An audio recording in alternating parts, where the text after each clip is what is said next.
At 7 a.m., my son called screaming about me not letting them in. What he didn't know was I'd heard Remma whisper, "She should be grateful we even visit," while I was recovering from surgery. I picked up my estate binder and began making changes that would reshape our family forever. The fury hit me like ice water. Not hot anger, but the cold, calculated kind that sharpens your thinking instead of clouding it. I stood in my kitchen, still in my robe, listening to Hugo's voice crack with desperation through the phone speaker.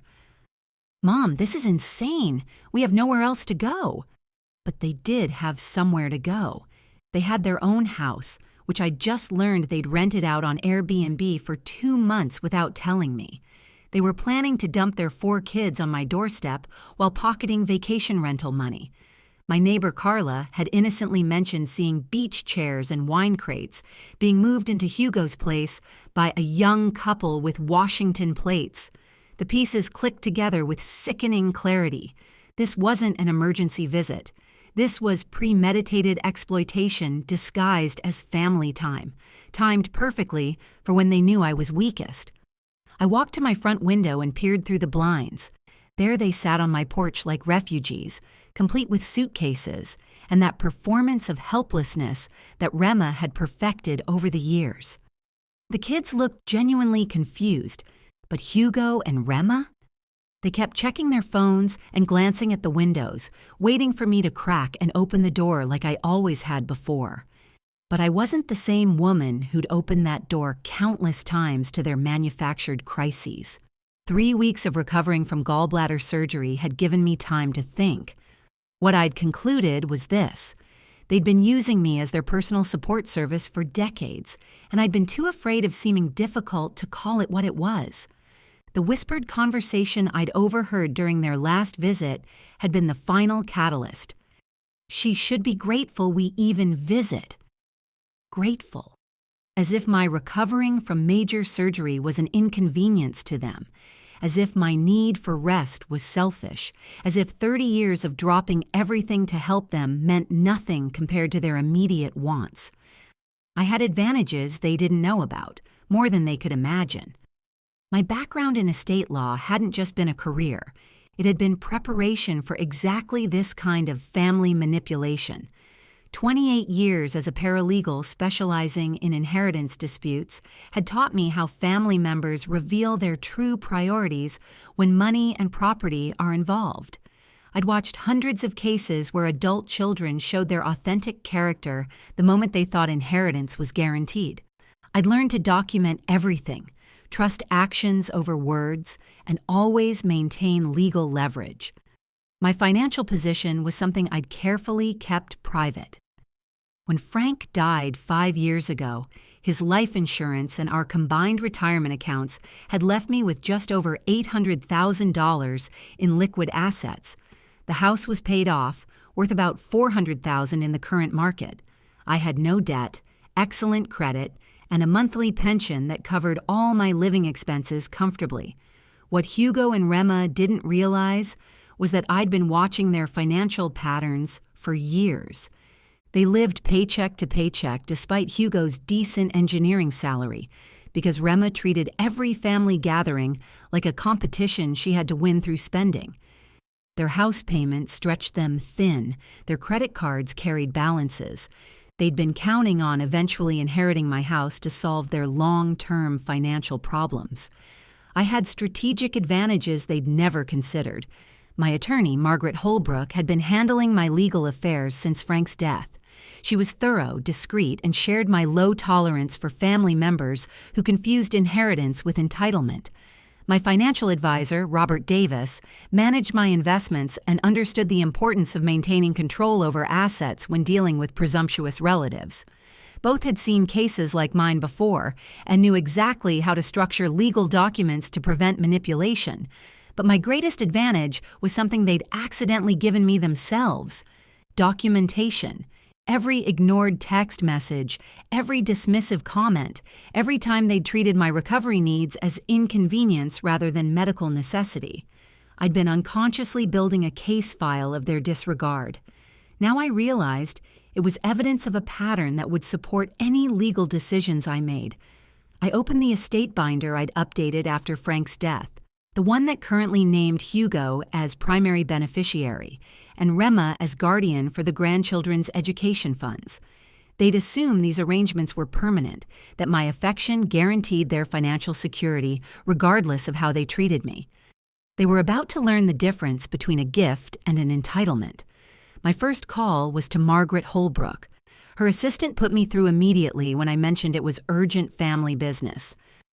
"Eleanor, what's happening?" Margaret's voice carried the calm authority that had made her successful in family law for over 2 decades. "I need to make immediate changes to my will and related documents. Can you see me today?"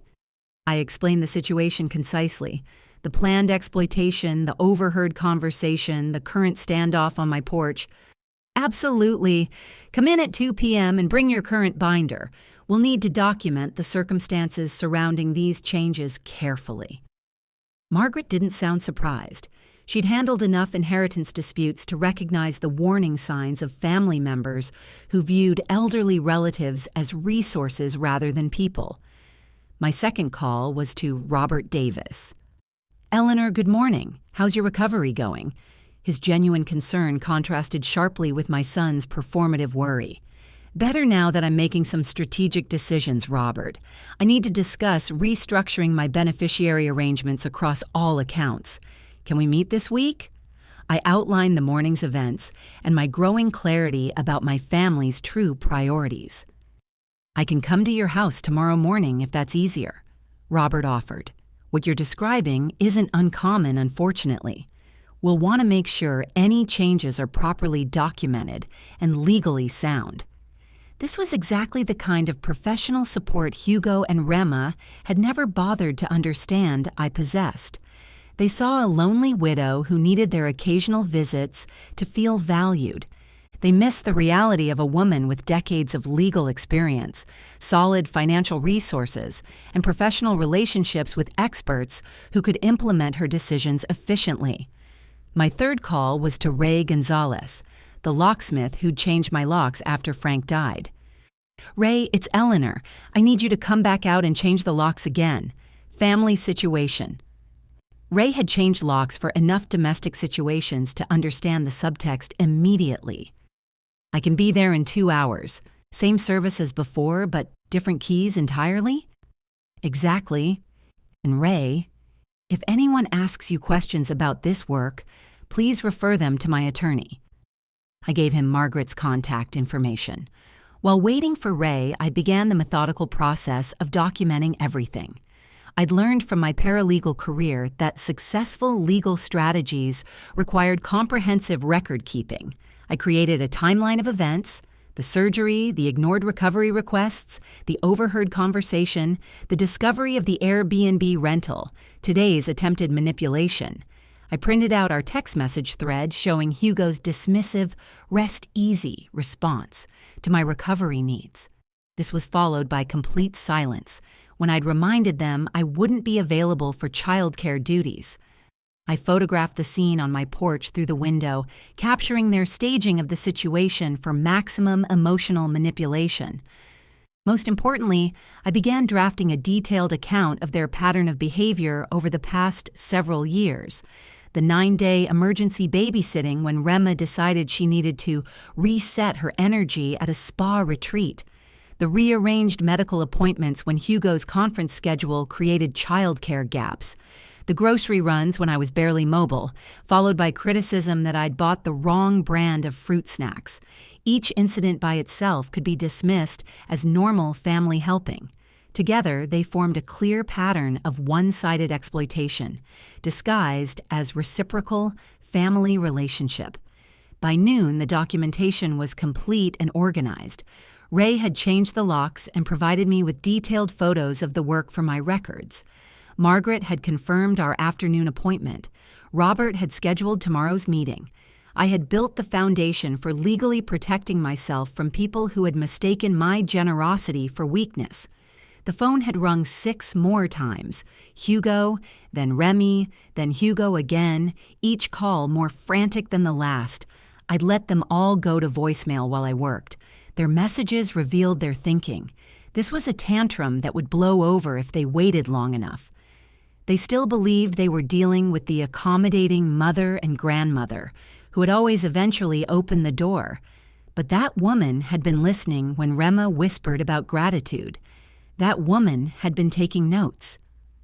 At Margaret's office, I spread out 5 years of financial records, medical documents, and the timeline I'd created.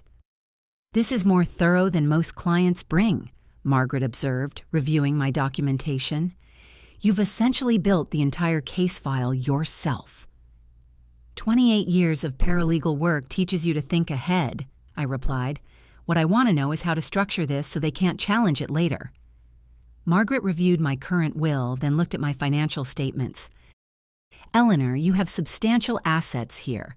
What you're describing is a classic case of financial exploitation of an elderly person, even if they haven't succeeded yet.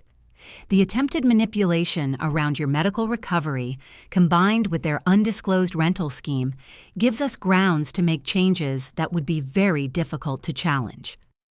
We restructured everything. Hugo's name came off as primary beneficiary, replaced by a charitable trust I'd always supported. The education funds for the grandchildren were moved to a trust managed by an independent trustee. They would be available only if the children maintained good grades and stayed out of legal trouble. Remma's guardianship role was terminated entirely. Most significantly, we added what Margaret called a no-contest clause with teeth. Anyone who challenged the will would forfeit any remaining benefits entirely. "This prevents them from using inheritance money to fight the inheritance," Margaret explained. The medical power of attorney was transferred to Margaret herself. This came with specific instructions about my care preferences and financial management if I became incapacitated. "This ensures your medical decisions will be made by someone with your best interests in mind, not someone who sees your recovery time as inconvenience," she noted. By 4 p.m., the changes were notarized, filed, and legally binding. Margaret prepared copies for my records and arranged for Hugo and Remma to be officially notified by certified mail. They'll receive this information in 2 business days. It will give them time to understand that the consequences of their actions are permanent. Returning home, I found my porch empty, except for chalk marks on the walkway where the kids had been drawing. Through Carla's casual conversation over the fence, I learned they'd finally loaded back into a rideshare vehicle around 3 p.m., destination unknown. Hugo called at 7 p.m. that evening. "Mom, we found a hotel, but this is costing us money we don't have. Can we please just talk about this reasonably?" "We can talk," I agreed. "But first, explain to me how renting out your house while planning to stay at mine for 2 months counts as reasonable." The silence stretched long enough for me to hear Remma coaching him in the background. "We were going to tell you," he finally said. "We thought you'd enjoy having the kids around during your recovery." "Hugo, stop. You thought I'd provide free childcare while you collected rental income. You planned this while I was having surgery, ignored my explicit requests for recovery time, and showed up without asking. This isn't about miscommunication. This is about respect, and you've shown me exactly how much you think I deserve." "Mom, you're making this bigger than it needs to be. We're family." "Then act like it. Family members don't use each other. They don't ignore medical needs. They don't assume rather than ask. And they definitely don't whisper about how the person they're exploiting should be grateful for the exploitation." He knew I'd heard that conversation. The sharp intake of breath told me everything. "Mom, Remma didn't mean—" "Hugo, I've made some changes today. You'll receive official notification by mail. Use this time to think about what kind of relationship you actually want with me, because the one where I'm your free service provider is over." When Robert arrived the next morning, we reviewed every account, every beneficiary designation, every automatic payment that gave Hugo or Remma any access to my finances.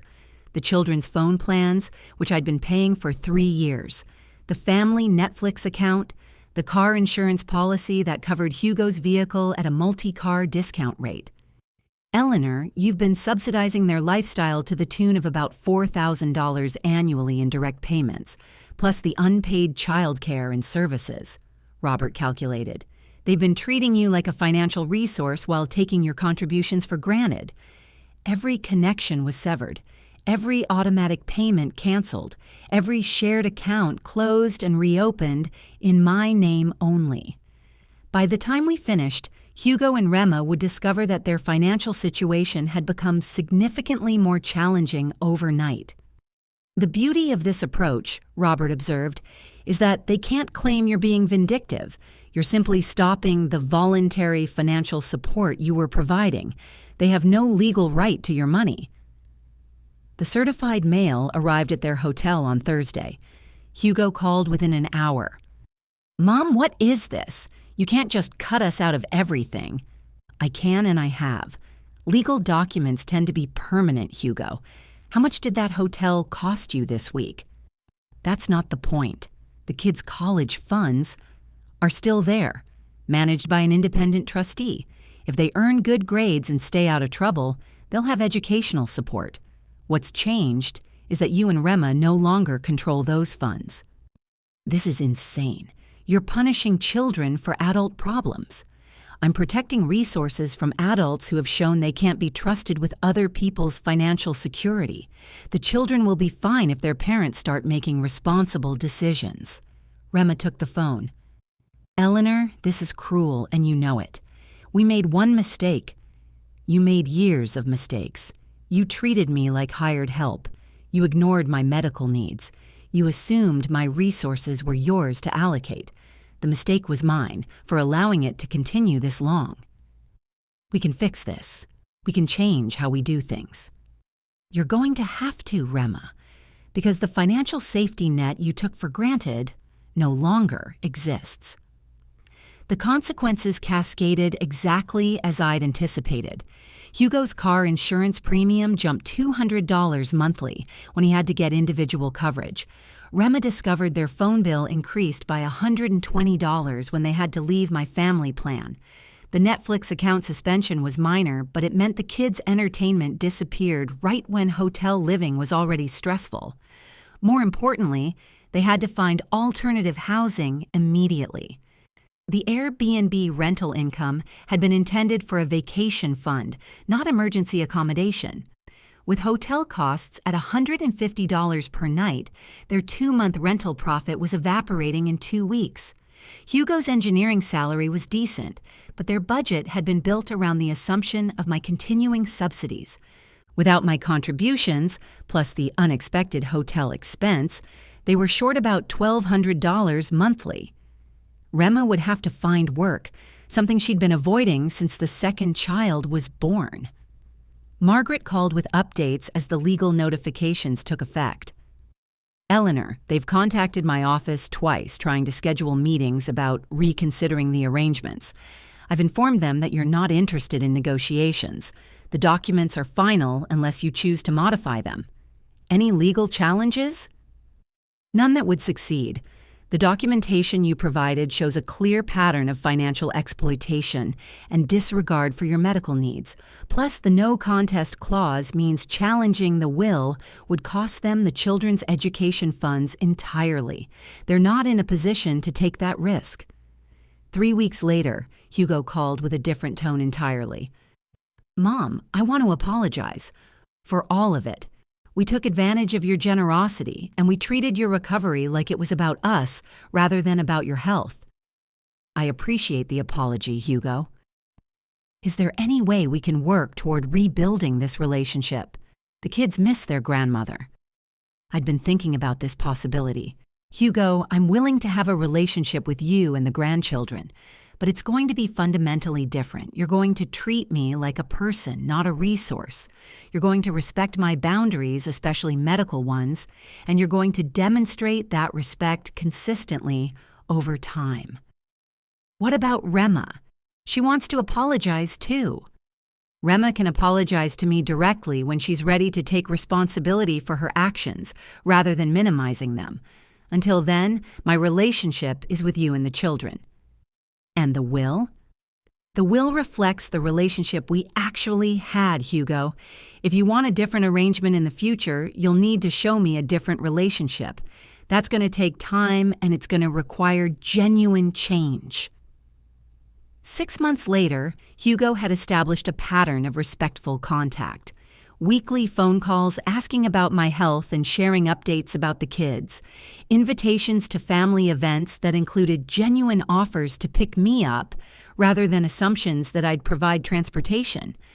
Remma had eventually apologized, though it had taken 3 attempts before she managed to take responsibility without also explaining how I'd supposedly contributed to the problem. The grandchildren's education funds remained intact, managed by the independent trustee who sent me quarterly reports on the account's performance. All 4 children were maintaining good grades.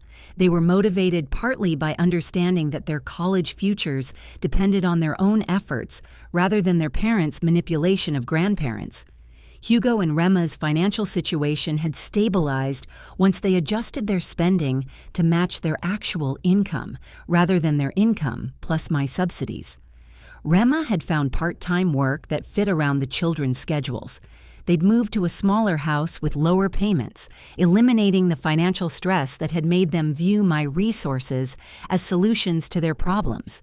Most importantly, our interactions had become genuinely reciprocal. Hugo asked before assuming. They visited because they wanted to spend time with me, not because they needed something. When I mentioned feeling tired, they offered to help rather than pushing through my boundaries for their convenience. The estate binder stayed in my hallway drawer, contents unchanged, not because I couldn't modify them, but because I didn't need to. The legal structure had accomplished its purpose. It had forced my family to confront the reality that my support was a gift, not an obligation, and that gifts could be withdrawn when the recipients demonstrated they didn't appreciate them. Looking back, the morning Hugo called screaming about locked doors had been the beginning of the relationship I should have insisted on years earlier, one where my value wasn't measured by my usefulness, where my needs mattered as much as anyone else's, and where family meant mutual respect rather than one-sided sacrifice. The estate binder remained unchanged because it no longer needed to be my primary protection. My family had learned to treat me like a person worth considering rather than a service worth exploiting.